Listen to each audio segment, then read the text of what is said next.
وہ برباد میں وہ ان کے بچے بھی بڑے بڑے افیسر بن گئے، ان کا جنازہ بھی چاچا اشرف کا میں نے پڑھایا، تو وہ اس وقت وہ ان کے بیٹے کہتے ہوتے تھے یار آج پتہ چلا ہے وہ جو ہمارے ابا جی نے محبت سے کہا تھا نا امام نے نظر آتا، آج ہزاروں میں قرآن کا حافظ نظر آ رہا ہے۔ تو یہ قرآن کا ایک فیض ہے، قرآن کا نور ہے۔ اللہ سبحانہ و تعالی میرے والدین کو اس کا اجر عظیم عطا فرمائے، مجھے جو اس مسئلے تک پہنچا، ورنہ میری ساری برادری جو ہے وہ گندم کاٹ رہی ہے اس وقت، کوئی رات بھر ساری رات تھریڈ کر رہے ہیں، تھریشریں لگی ہیں، گندم اٹھا رہے ہیں، اور میں اللہ کے رسول کے مسئلے پہ کھڑا ہوں۔ میرا اللہ تیرا کرم ہے، تیرا شکر ہے میرے اللہ، ورنہ نہ روزے کا پتہ ہوتا نہ سحری کا پتہ ہوتا۔ تو یہ کتنا کرم ہے کہ ٹائم دے کے ہمارے آواز پہ سینکڑوں لوگ روزے رکھتے ہیں، یہ اس کے کرم اور مہربانی اور قرآن کا فیض ہے۔ اپنی اولادوں کو قرآن کی طرف لگاؤ، اپنی اولادوں کو، اور کوئی ضروری نہیں ہے کہ تمہارے سب کے بیٹے امام لگیں گے، لیکن قیامت کے دن ساری زندگی بھی اگر امامت نہیں کی، قرآن کے تعلیم کا لحاظ رکھا، قیامت کے دن تمہارے سر پہ وہ تاج رسول اللہ کی شفاعت کے ساتھ رکھا جائے گا جس کے ایک موتی کی روشنی جو ہے وہ دنیا کے چاند اور سورج سے زیادہ ہے ایک، اور پھر تمہاری شفاعت کی بھی رسول اللہ نے گارنٹی لی ہے جس بندے نے اپنی اولاد کو قرآن پڑھایا ہے۔ اپنی اولادوں کو قرآن پڑھاؤ۔ میں جناب مولانا الیاس صاحب جو ہماری مسجد کے امام ہیں، کئی سالوں سے یعنی کہ تقریباً 10 سال سے آپ کی اس مسجد کی خدمت کر رہے ہیں۔ آپ کو پتہ ہے میں بار بار کہتا نہیں ہوتا، پچھلے سال بالکل ہم نے محفل نہیں کی، تو انہوں نے بھی عید کرنی ہوتی ہے جیسے آپ نے اور آپ کے بچوں نے عید کرنی ہے، انہوں بھی، ان کی آج عید ہے، میری تو آج محبت ہے، یہ وہ خوشبو ہے، یہ وہ خزانہ ہے، چھپائے چھپتا نہیں ہے۔ چودھری صاحب، چودھری عبدالقدیر صاحب، نقشبندی رنگ،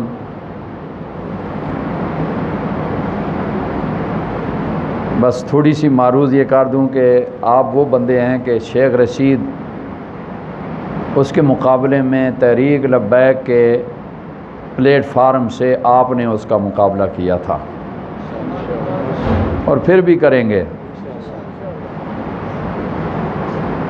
تو اب جو ان کا مشن ہے وہ ہے خدمت قرآن۔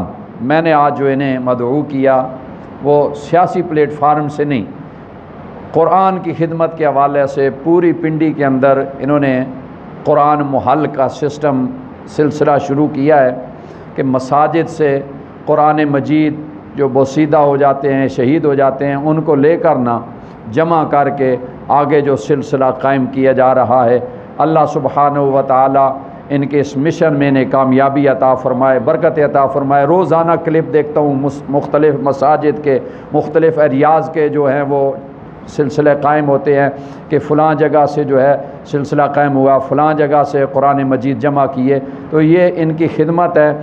الحمدللہ 12 میں میں یہاں پہ آیا تھا،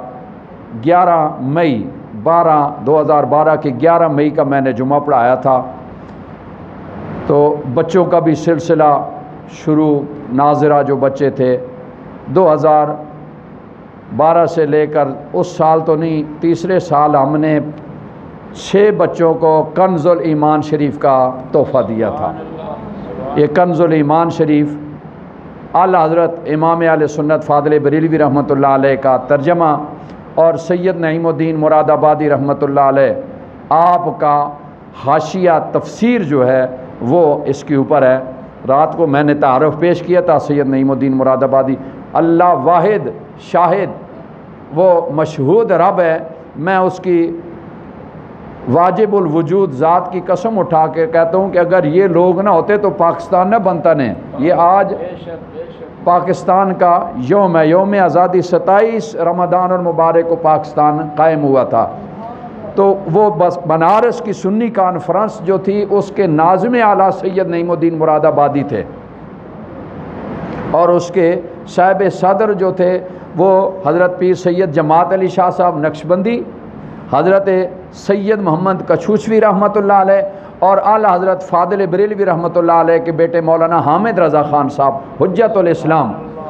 وہ کانفرنس ہوئی اور پھر اس کانفرنس کے اندر یہ اعلان کیا گیا کہ اس سٹیج سے یہ اعلان کیا جا رہا ہے کہ اب جس منزل پہ ہم پہنچ چکے ہیں نا، جس مقام پہ پہنچ چکے ہیں، اب اگر خدا نہ خواستہ کوئی ایسا واقعہ پیش آ جائے، کوئی حادثہ پیش آ جائے کہ محمد علی جناح اعلان کر دیں کہ میں تحریک پاکستان سے جدا ہو رہا ہوں، تو بھی ہم پیچھے نہیں ہٹیں گے، ہم اللہ کے فضل اور رسول اللہ کی نظر عنایت سے پاکستان لے کے رہیں گے۔ اور نعرہ کیا لگا تھا؟ لے کے رہیں گے پاکستان، بن کے رہے گا پاکستان۔ پاکستان کا مطلب کیا؟ لا الہ الا اللہ۔ دستور ریاست کیا ہوگا؟ محمد الرسول اللہ۔ بولو بھائی، دستور ریاست کیا ہوگا؟ محمد۔ ہمیں ایسا آئین نہیں چاہیے کہ ہر 2 سال کے بعد یہ شک چینج کرو جی، اب نئی پارٹی آ گئی وہ اپنی دفعات داخل کرے گی۔ ہمیں جو قائد اعظم محمد علی جناح نے قوم کے ساتھ وعدہ کیا تھا وہ یہ تھا کہ ہمیں کسی دستور آئین کی ضرورت نہیں ہے، ہمیں تو 1400 سال پہلے کملی والے آقا تاجدار ختم نبوت جناب محمد الرسول اللہ آئین و دستور دے کے گئے ہیں۔ پاکستان کا مطلب کیا؟ دستور ریاست کیا ہوگا؟ ہاں جی۔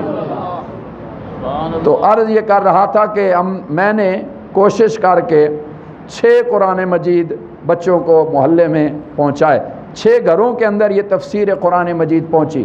پھر 2017 کے اندر یہ بچہ سلیمان بیٹھا ہے، اس کے والد صاحب محنت مزدوری کرتے ہیں، میں نے ان سے درخواست کی، میں نے کہا جی بچوں نے پڑھا ہے، تو الحمدللہ 5 قرآن مجید کا ہدیہ انہوں نے دیا تھا 2017 میں، اور 3 قرآن مجید کسی اور دوست نے ہدیہ کر دیا، اور میں نے 8 بچوں کو قرآن مجید دیے تھے 2017 میں سٹیج کے اوپر۔ وہ فاروق صاحب تھے، نثار صاحب تھے، انہوں نے اپنے ہاتھوں سے دیے۔ پھر میں بھی بیمار ہو گیا، آپ کو پتہ ہے، ہارٹ کا بھی مسئلہ ہوا، فالج بھی ہوا، آنکھ نظر کا بھی مسئلہ ہوا، بلڈ پریشر۔ اس رمضان میں بھی 3 دن ہوا، آپ دیکھتے رہے میری کیا کیفیت تھی، لیکن یہ قرآن کا نور ہے کہ الحمدللہ الحمدللہ ثم الحمدللہ قرآن مجید کی منزل تکمیل پذیر ہوئی۔ تو اس مرتبہ 10 بچے، 5 بچیاں ہیں اور 5 بچے ہیں، ان میں صرف میری ایک بچی ہے، حالانکہ میرے اس بچے نے بھی ادھر پڑھا ہے، بڑے کا بھی ادھر ہی ختم ہوا ہے، لیکن میں محلے والوں کو سلام پیش کرتا ہوں کہ جن کے بچے بچیوں نے پڑھا ہے وہ محلے کے ہیں، میرے گاؤں کے نہیں ہیں، میں وہاں سے نہیں لے کے آیا، یہاں پہ محنت کی ہے، یہاں کے بچوں نے پڑھا ہے، بچیوں نے پڑھا ہے۔ اللہ ان کے والدین کو اس کا اجر عطا فرمائے، میں ان کو بھی اور ان کے والدین کو بھی مبارکباد پیش کرتا ہوں۔